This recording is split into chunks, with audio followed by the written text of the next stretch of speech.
Buongiorno e ben ritrovati con una nuova edizione del TG Flash di New Sicilia. In apertura blitz antimafia interforze contro il clan di Tortorici operativo nell'area dei Nebrodi. Gli indagati sono complessivamente 37, sequestrati anche beni per oltre 760.000 euro e sospese 14 attività imprenditoriali. Dalle indagini è emersa ancora una volta l'operatività della cosca e il forte interesse al percepimento fraudolento di ingenti contributi erogati dalla Comunità Europea attraverso la commissione di un elevatissimo numero di truffe.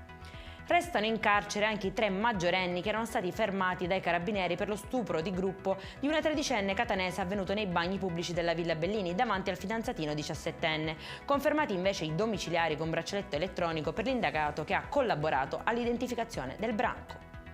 Confisca di 1,5 milioni di euro ad un imprenditore nisseno operante nel settore dello smaltimento di rifiuti.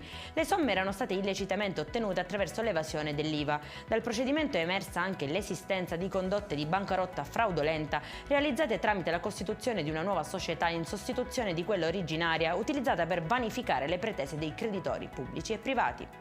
Recuperati in un deposito di Monreale nel Palermitano circa 500 kg di cavi di rame, i carabinieri hanno trovato anche un macchinario utilizzato per rimuovere l'involucro di plastica. Scatta la denuncia per ricettazione per un giovane di 21 anni che possedeva anche 15 grammi di hashish, stessa sorte per altri 3 giovani di 21, 23 e 28 anni. È rientrato al Duomo di Catania questa mattina il busto reliquiario di Sant'Agata dopo ben 18 ore di processione. Si è concluso così il giro interno, migliaia di fedeli in piazza e in cattedrale per salutare la patrona. La festa, seguitissima, ha registrato numeri da record. Per questa edizione è tutto, prossimo appuntamento alle 19:30. Buona giornata!